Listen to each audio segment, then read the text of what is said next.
Good afternoon, and welcome to today's CAS webinar, Housing First. My name is Allison Delcalzo-Barons, and I am an HIV counselor at the Family Health Center of Morristown Medical Center and the chair of the Morris County Community Assistance Services, or CAS, committee.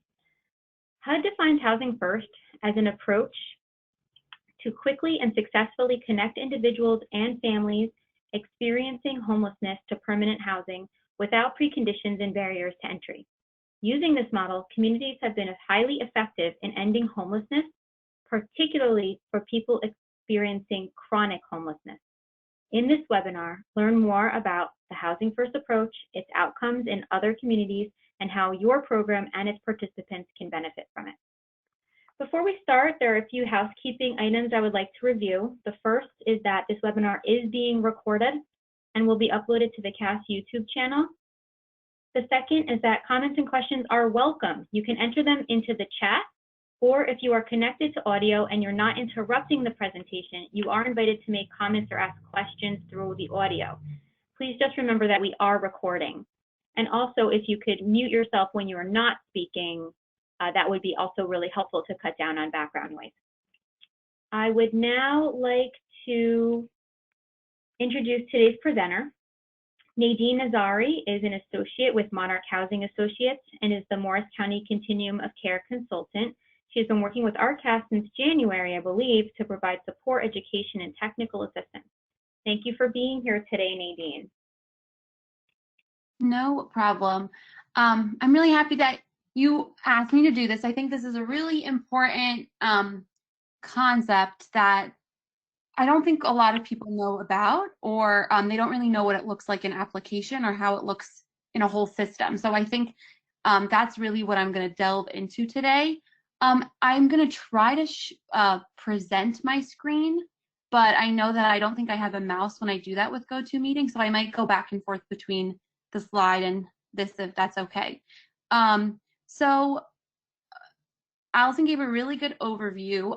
So in this presentation, I'm just going to go over what HUD sees it as, different ways it looks, and then I also have some videos, just because I feel like they can explain other communities and just people in general can explain it a little bit more better than I can because they've actually applied it into some of their communities. So, and I'm doing this in a janky way, so I'm gonna play this video and hope that you guys can hear it from my computer. And if it sounds really wonky, just let me know.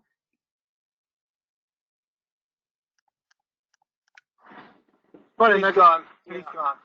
He's gone. He's out hiding. You know, when I was talking to this morning, I was trying to get, where did you go? Whoa, whoa, whoa, whoa. It's him. Where? Right here, right up there. Right up there to your right. Yeah. You want to stop? Yeah, but pull up. Let me just go. Because you're the one. You're going to make me cry, Lanny. You're making me cry. I love you. I love you too, Lanny. And I don't want anything bad to happen. Tell me what you're going to help me with. Anything else? Well, we're close. We're closest we've been in 3 years to get you into housing. We're the closest we've been. I was a street outreach worker, and our mission in that previous program was to identify people that were particularly vulnerable because of their mental illness or addiction, and if we felt they might be a danger to people, we would take them to Bellevue Hospital. 2 or 3 weeks after the hospitalization, that same person would be back on the street. The repetition of that cycle began to be very disturbing and began to raise a number of questions of like, what are we doing? Maybe you have a little short-term gain, but that person just spent 30 days in the hospital at $1,500 a day. That's $45,000. We could have bought them a condo. You know, certainly paid the rent for a long time. What we decided to do was to start listening to the people on the street and take our cue about what to do from them. it led very, very quickly to the idea that housing is the most important thing to a homeless person, regardless of mental illness or addiction or anything else. And once they're housed, they'll consider maybe treatment, maybe reconnecting with family, maybe having their kids come back, maybe looking for a job. But the first response was always housing. Here we are in Lanny's new apartment, and he actually went and put all his cupboards and stuff away. That's pretty amazing, man. And how long has it been since you've had an apartment? Oh, seems like a century. A century? Well, almost has, because you were homeless since 2002. Right. That's insane. Yeah, it is. So, how you feeling? Elated. Very good. Yeah, it hasn't hit me yet. I feel human again. You feel human again.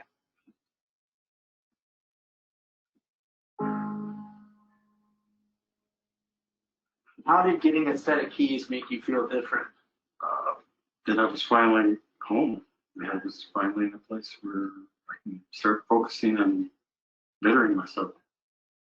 The remarkable thing was that people did so well.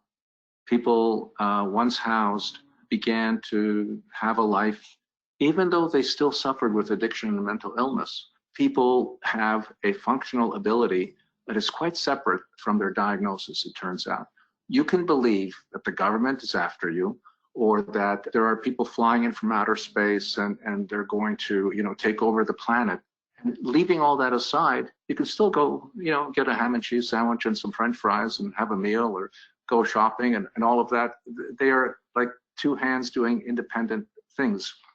So that was a great surprise. And I think most gratifying was the fact that people can get housed immediately from the street, and they can be supported to keep that housing.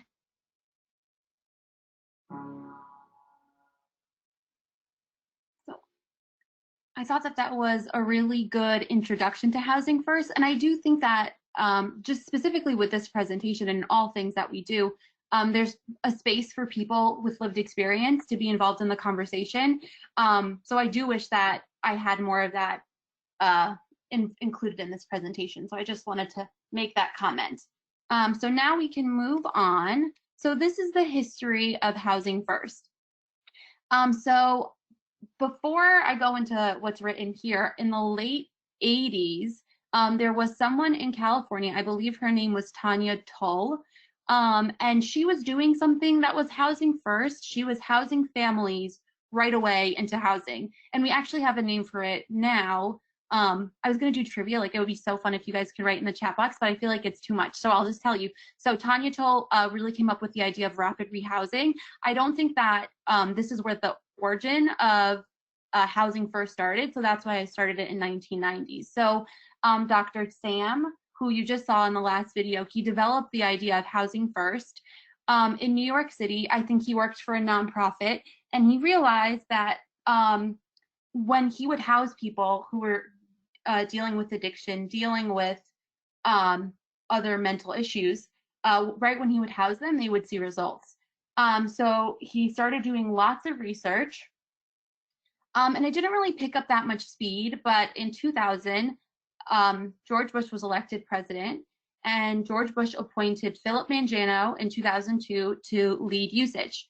And what had happened was, I think Philip Mangano had known a little bit about Housing First and realized how effective it could be, and then really pushed for it. So it was after Philip Mangano was the director that we really saw it move throughout the United States. And then in 2009, President Obama codified it into law by signing the HEART Act. And I think the reason that I wanted to include this in here is just because I thought it was so interesting that this model became very popular during a time when someone who was Republican was president. So it's kind of this bipartisan approach, and it's proven to be really effective, and you'll see why as I go on through the presentation. So what is the Housing First approach? Basically, it's just to connect people to housing as soon as they enter the system without any preconditions like sobriety, other treatment, or even service participation. So supportive services are offered. And this is just to maximize housing stability and to kind of address anything that that could make them less stable in housing. And I highlighted the word offered because that is not a precondition to entry, to enter a system, to enter a program. People are just offered housing, and if they would like supportive services, they can receive them, but it's not mandatory. So, Housing First is premised on the following principles. Homelessness is a housing crisis, and guess how it can be resolved? Through housing. I'm just going to go like this. All people experiencing homelessness, regardless of their housing history, any mental illness, all of these things can achieve housing stability in permanent housing. And everyone is housing ready. That means housing is a human right. People are innately housing ready. You know, people want a place to live. And none of these things are necessary. Sobriety, compliance, and treatment, or even a criminal history. They're not necessary to succeed in housing. Many people experience improvements in quality of life as a result of housing. So let's think about it. If we're trying to fix people when they're on the streets, this approach is saying, house someone and you can fix these issues, but it also comes naturally from being in a home. And that people have the right to self-determination and should be treated with dignity and respect, as in that means they have choices. They can decide if they want services or not. They have a choice in what they do, where they live, these kinds of things. And again, the same exact thing in number 6. Oops.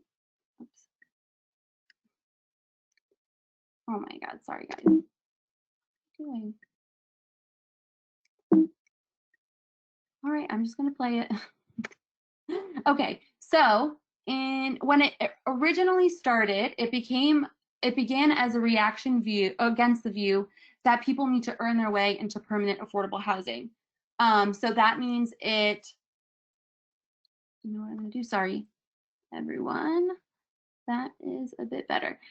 So it provides people experiencing homelessness with housing without treatment prerequisites, and it focuses on reducing barriers to entry. So that could be sobriety, all of the things that we've discussed, anything really that keeps people out of housing, that's a barrier to entry.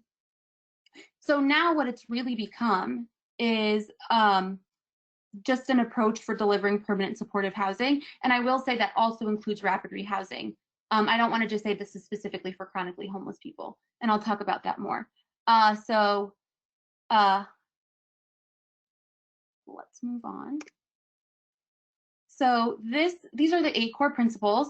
Housing is a human right, choice and control, and the separation of housing and treatment, recovery, orientation, harm reduction, active engagement without coercion, person-centered planning, and flexible support for as long as required. And I think we'll send out these slides after maybe, and the source here links to the actual document that I found this from. That'll be helpful for you guys.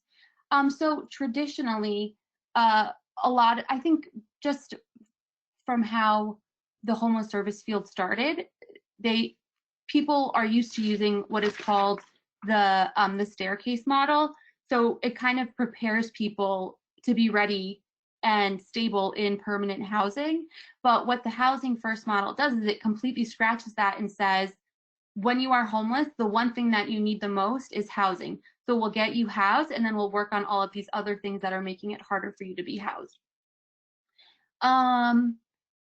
So let's see. Yep. So I think that is it with this slide.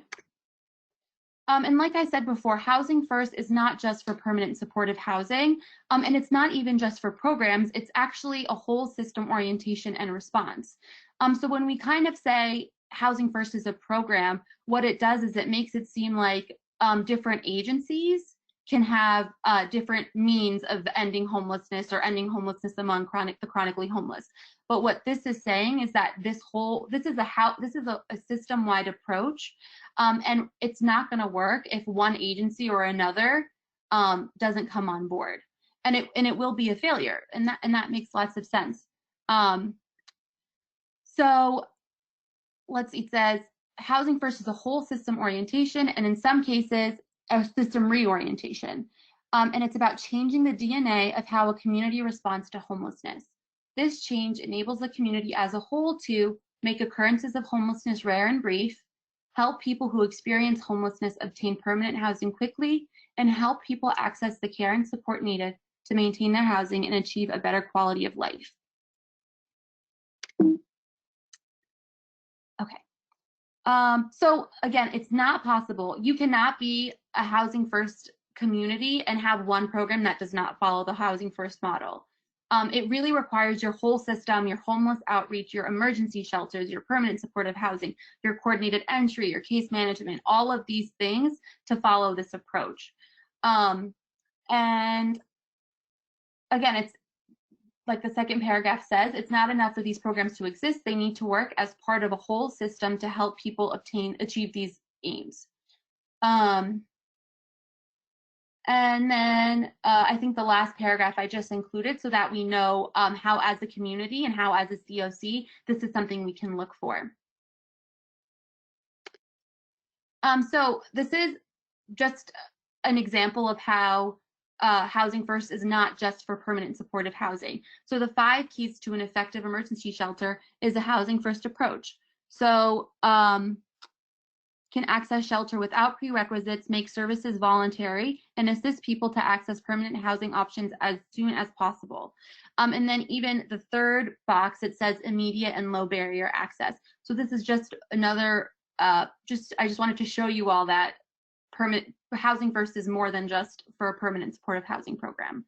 And like I was saying before, rapid rehousing is in fact a way that housing first is a program that is purely housing first. So what it does is it connects families and individuals experiencing homelessness straight to permanent housing.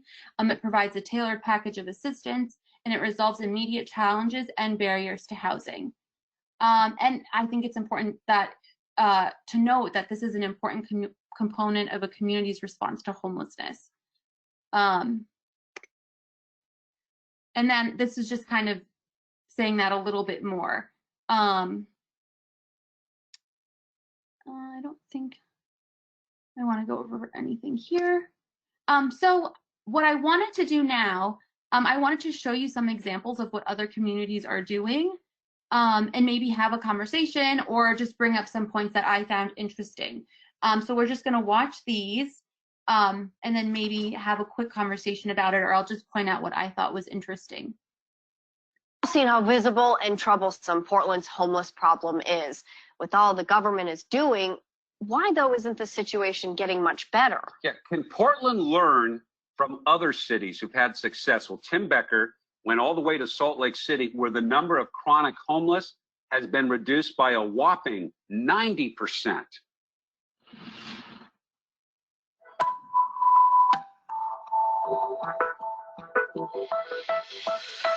We're talking about a lot of people. Portland, Oregon, home to more than 1,000 chronically homeless. And then there's mental health issues, there's addiction issues. 760 miles east in Salt Lake City. You know what you can do. The number of chronically homeless, defined as those on the street for more than a year straight or 4 or more times in the last 3 years, has dropped from nearly 2,000 to less than 180, generating headlines, praise, and interest from across the country. So what are they doing differently here in Salt Lake City? Where are they succeeding that Portland is failing? I think part of it is we just stuck to it.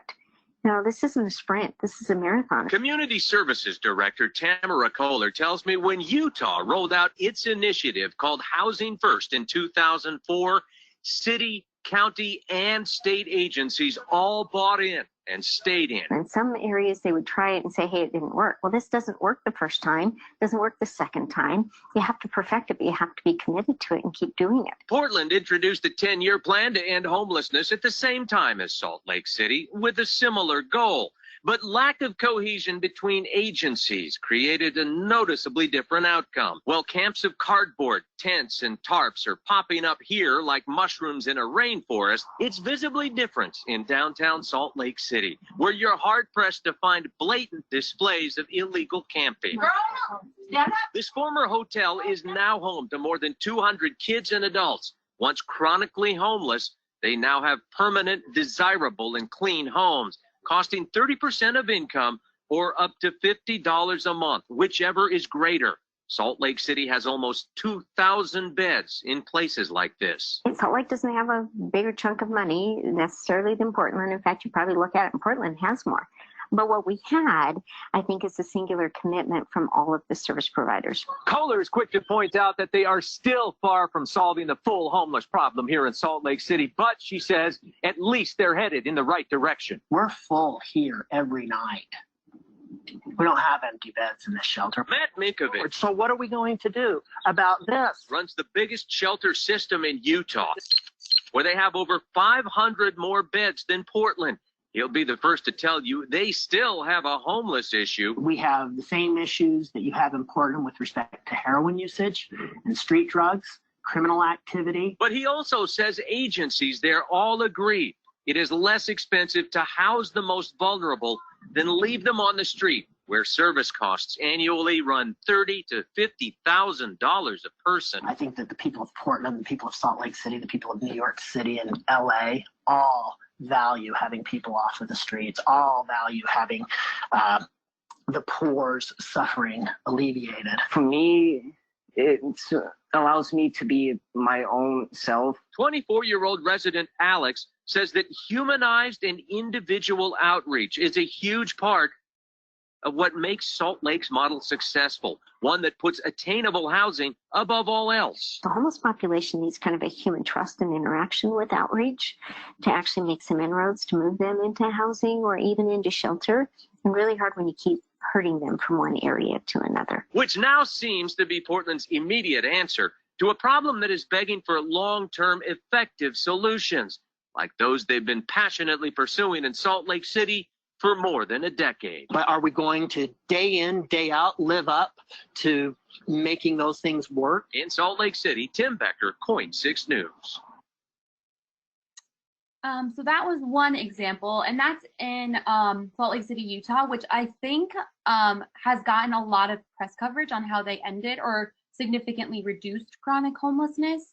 And I don't know if anyone is up to date with the news, but from what I was reading, it sounds like their numbers in Utah have actually increased since, I think, a couple of years ago. I think since 2015, they've started increasing. And I think that's a result of them reducing funds for Housing First. And they haven't developed any new permanent supported housing complexes since 2010. And it looks like they're moving more towards, they're moving away from Housing First. So I think it's interesting that as they're moving away from Housing First, their numbers of chronically homeless individuals increased. So we could have a conversation on that maybe after. I'm going to play one more video. This one's shorter. And this is actually a neighbor of Morris, Bergen County. So let's hear about them.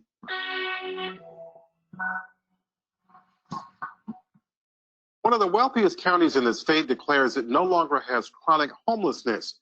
Bergen County says it's the first in the nation to do so. It's addressing a stubborn issue as it helps people chasing the dream.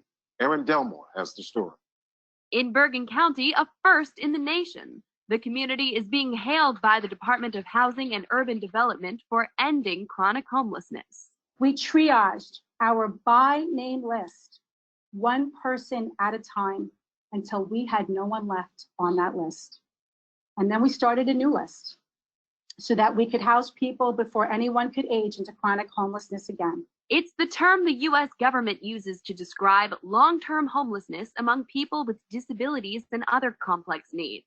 Officials said Tuesday around a quarter of Bergen County's 1,000-plus homeless residents were considered chronically homeless. Not only is this an accomplishment for this particular community, but this is a proof point for us in the federal government and across the nation, for our partners at Community Solutions, for our partners at other federal agencies. It's the proof point to show that we can actually end chronic homelessness across this country. Chronic homelessness is on the decline nationwide.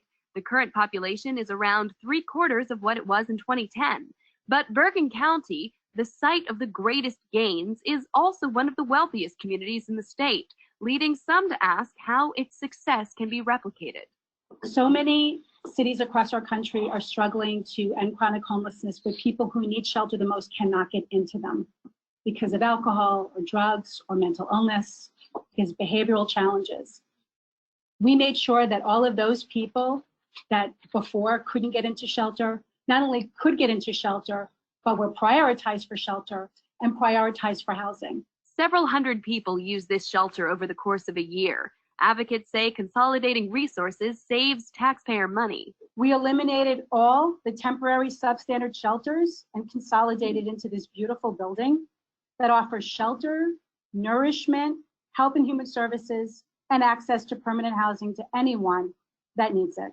Our fellow human beings, especially the ones who have fallen on hard times, deserve our compassion and our support, and they deserve a chance to overcome the circumstances that have led to their homelessness. Bergen County made headlines when it announced an end to veteran homelessness last August. With today's announcement on ending chronic homelessness, officials say they're looking forward to the next goal. That's reducing homelessness overall in Bergen County.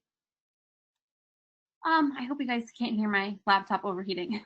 But I wanted to point out that in Bergen County, they opened this one-stop shelter, which she's referring to, in 2009. And this video, and I think this video was published in 2017. So in around 8 years after opening up this housing first centered shelter, they were able to end chronic homelessness. And I also wanted to just make a note about their model. So they have a one-stop shelter, meaning they don't have any other emergency shelters in the county, and everyone goes through them if they're a homeless individual. And they have the Board of Social Services comes in to connect people to benefits. They have a soup kitchen. They have a nurse on staff. So it's just a one-stop shelter, just to give you the background. So just kind of after watching those two videos, maybe keep that in mind, some themes that you found in both videos, and we can have a discussion after.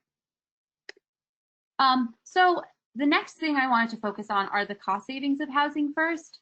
Back to how President Bush and Philip Mangiano really pushed for the Housing First model. I think a big reason that they did that was because they realized the cost savings of it. And I think that's something that we have as leverage. We can, if someone is opposed to the Housing First model or doesn't think it's useful, blah, blah, blah, we can say, this actually is going to save us oodles of money. So in New York City, they saw Medicaid costs decrease because people were in permanent supportive housing compared to similar people experiencing homelessness who did not receive supportive housing. And they were less likely to spend time in shelters, hospital, jails, or inpatient substance abuse treatment facilities when they were placed in supportive housing. And I'm going to give you some numbers in a little bit.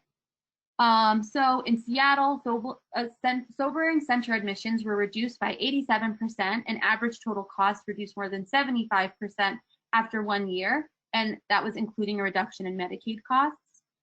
So this I pulled from HUD's Opening Doors document, which I've linked in a couple of slides so you guys can access it. But in Seattle, Washington, permanent supportive housing site using Housing First practices experienced an average savings of around $2,500 per person per month after 6 months of intervention. So it was basically saying that after keeping people in permanent housing, it reduced their cost because they weren't jumping around to jail, hospitals, treatment centers, the emergency room, etc. In Chicago, they saw the same exact results. So the intervention group, which was placed in supportive housing, had 29% fewer hospitalizations, 24% fewer emergency room visits, and 24% fewer days in nursing homes. And that was an annual cost savings of around $6,000 per person. And then this is just a statewide comparison. So as you can see, it fluctuates. The costs vary from state to state, but still supportive housing is much cheaper than keeping someone out of supportive housing. And this is the opening doors. This links to the document if you guys are interested. So this right here is something that Monarch put together, I believe, in 2010. And I'm also not an expert on this. So if you have questions on this, I'll of course take them, but I'm not sure if I can answer them, and I might have to go back to my colleagues. But what they did in Mercer County was they looked at free housing first expenses for around 15 tenants, and they were at around $30,000 per tenant per year. And that included hospital overnights, mental health overnights, ER visits, and alcohol drug overnights, jail, prison, and shelter overnights. But when they put someone into housing subsidy with supportive services, the cost per year was around $20,000. So that yielded a savings of around $10,000 per tenant per year. So that was a huge that made a huge difference in Mercer County. And then in New York City, they saw the same exact thing. And I think it's important to note that this is from 2002. I don't think they've done a lot of studies recently on this. I'm not sure if anyone was at the HIMSS Advisory Council meeting a couple of weeks ago where they talked about some research they've been doing with HIMSS data and Medicaid data and looking at the effect of permanent supportive housing on Medicaid costs.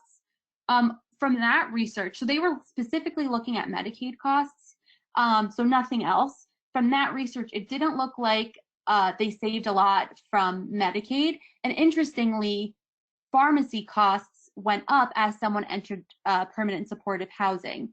And I think they were saying there were a couple of limitations of that study. It wasn't as long term, and I think there was another limitation that I'm forgetting. But there is a lot of recent research to make these numbers a little bit more up to date.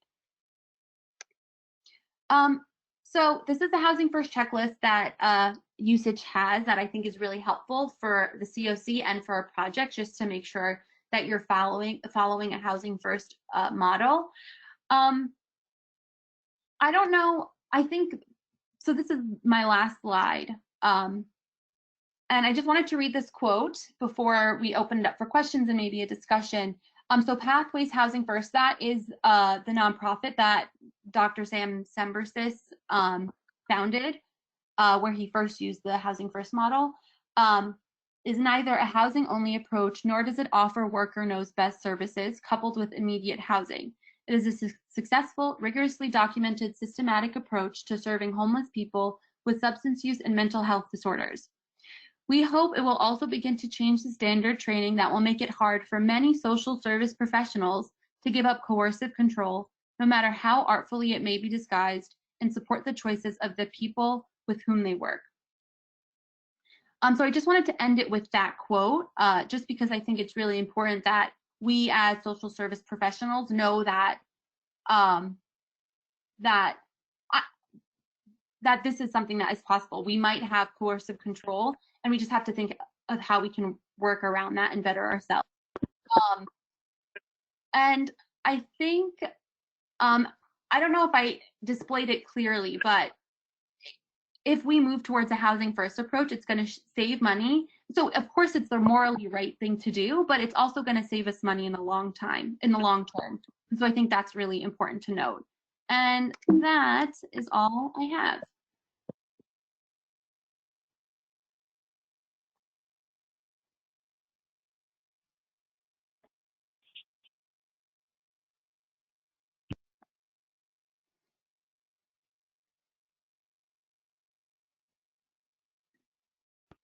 Okay, great. Thank you, Nadine. So we're going to open it up for questions. I don't see any questions in the chat box at this time. I had a couple, but I was hoping that other people would ask questions first.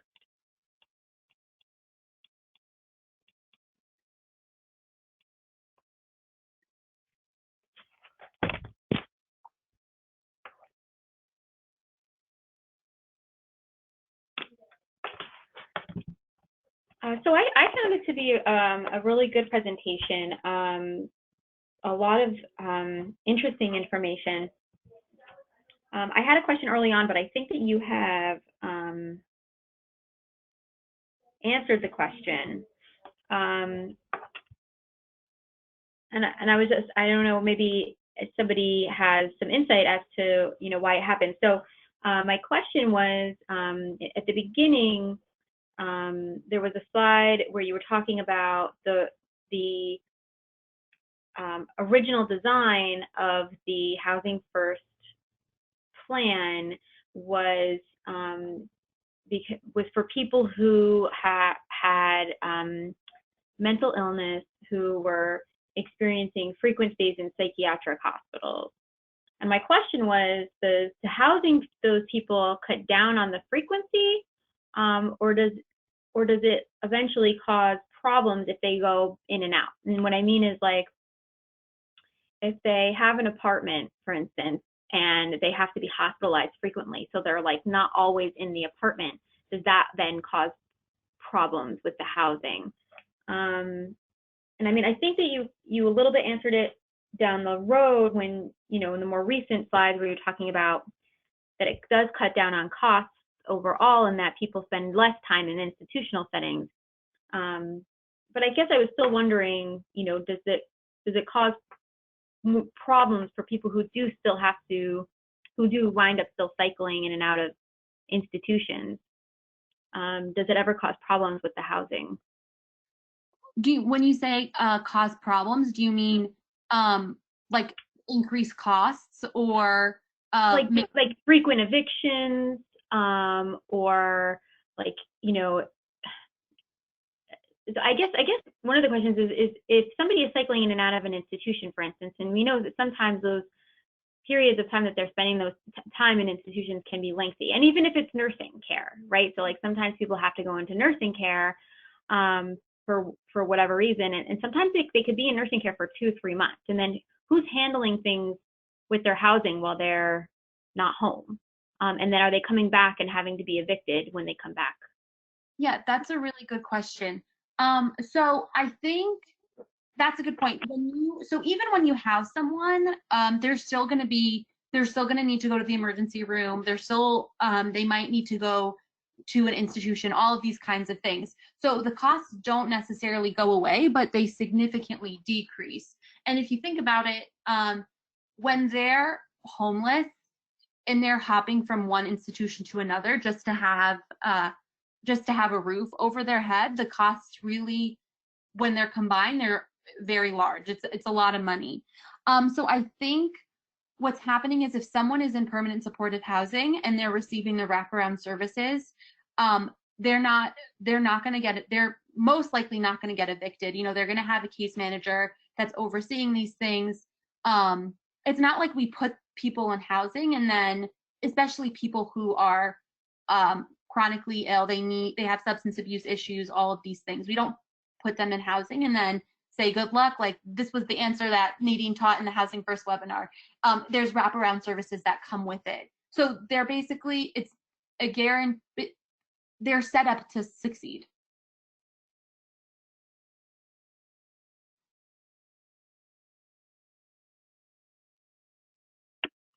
So speaking of the wraparound services, so in this model, those wraparound services are optional, correct?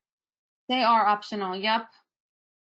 And but they also, I feel like I remember somewhere on some slide, it's saying that they also are offered for as long as necessary. Yep.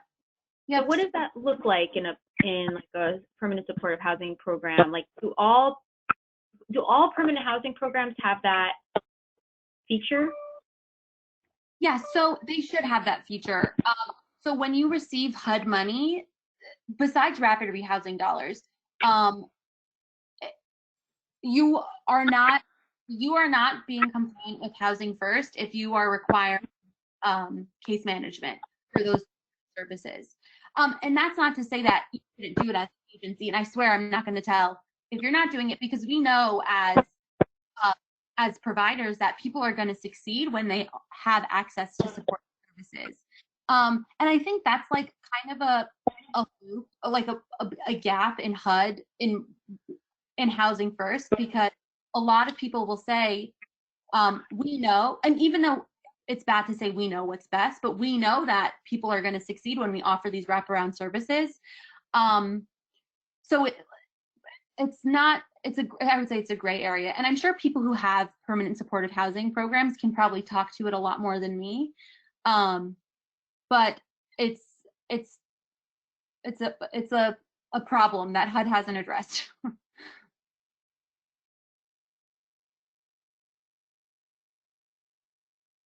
I'm sorry, it might have just been me, but I feel like you cut out a little bit there for like here and there. I just want to, you know, what exactly is the contradiction? So the wraparound services are not required. They're not required. And this is being compliant with HUD regulations, right? So they're not required. So you can receive this money from HUD, and if you, in order to be compliant with your grant, you have to follow this housing first approach, meaning that you can't require someone who enters your permanent supportive housing program to get the wraparound services. And we know, and what I was saying is we know that it's not that easy because people tend to fail when they don't get those wraparound services. So it's this interesting, it's like that's what I'm saying is like this paradox, because we know that people do better with the wraparound services, but we're also not requiring them. I understand now. Thank you for the clarification. So when we're talking about that model, we're talking about specifically like a COC funded permanent supportive housing program that will offer those services indefinitely?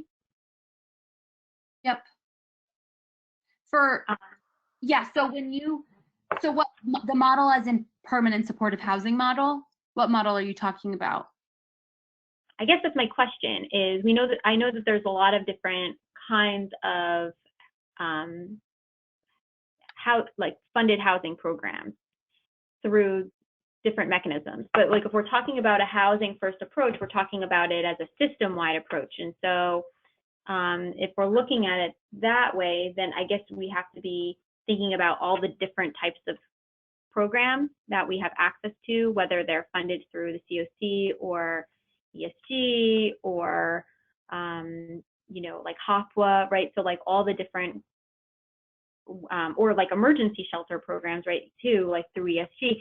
So if we're looking at the whole system, do you feel like, do you see where like my disconnection is coming from? Is Housing First is a system, not a program-based model, but the model that has those wraparound services is the permanent supportive housing model, right? Yeah. So no, I completely understand. So you're saying how can there be a Housing First model when not the whole system uses wraparound services? Basically, is that what you're saying? Yeah, I guess that, yeah, like how do we incorporate a Housing First model throughout a system that utilizes so many different funding sources that may or may not have wraparound services attached to them, and certainly emergency shelter is not a permanent housing solution. So like how do we, like if we're talking about a whole system and we have an emergency shelter system, like at all, like are those two things automatically contradicting each other? Or is there a way to incorporate a Housing First model throughout a system that has all of these different types of programs? Does that make sense? I think it makes sense. So I guess we should take away all of the requirements for permanent supportive housing and Housing First and just look at a system and think barriers. What is keeping people from housing? You know what I mean? And that's where you can look at an emergency shelter. So because that doesn't necessarily involve the wraparound services that we're talking about with permanent supportive housing, but they can still not be Housing First if they have barriers to entry. And I don't know if that's answering your question. Am I like getting closer to what you're asking?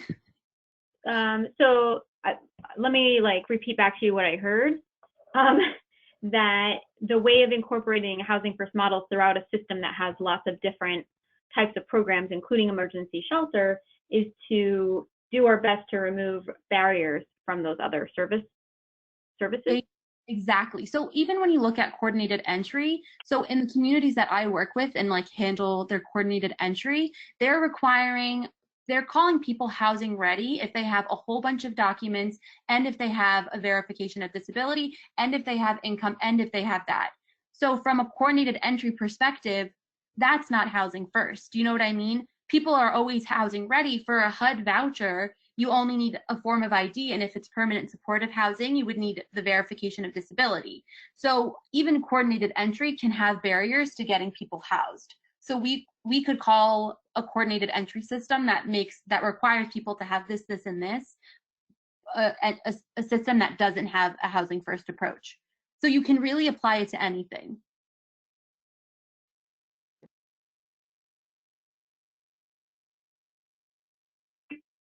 So with housing ready, there's like a kind of like an invisible line, maybe. So, you know, in order to be housing ready, like what you're saying is all that they need to satisfy the voucher is what housing ready is, versus and which is verification of disability and identification, like paper as you said.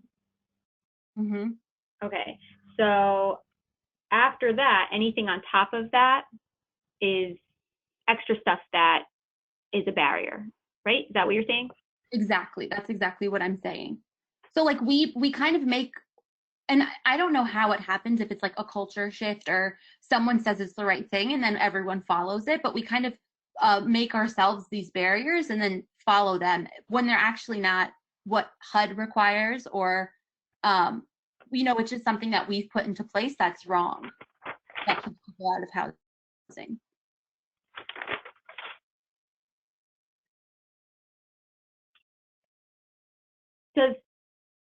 This is a tricky question, maybe, I don't know. Does, for instance, HUD require somebody to be a documented citizen? Yeah, that's a really good question. So for HUD services, they have, and I actually might, if you guys don't mind, I can actually pull it up right now, and you guys have my screen so you can see. Oh no, desktop. HUD stuff, I think. They've written what people who are documented.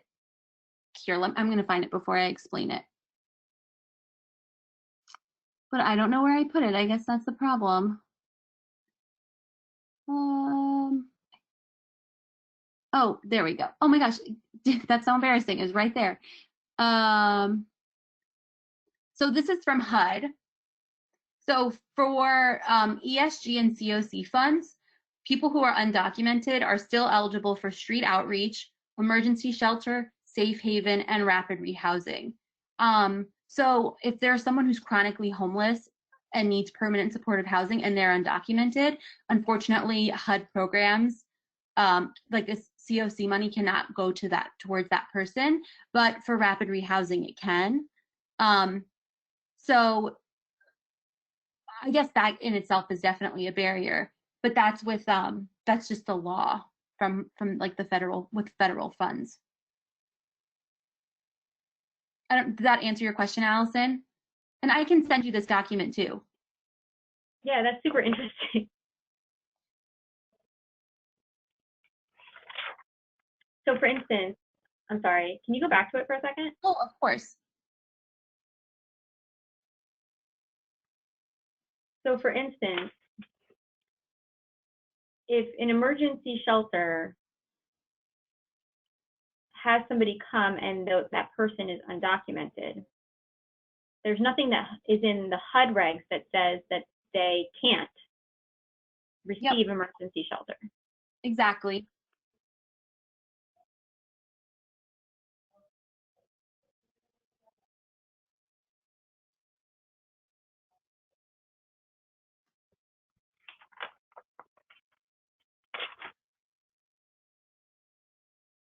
So it's does anybody else have any other questions for Nadine?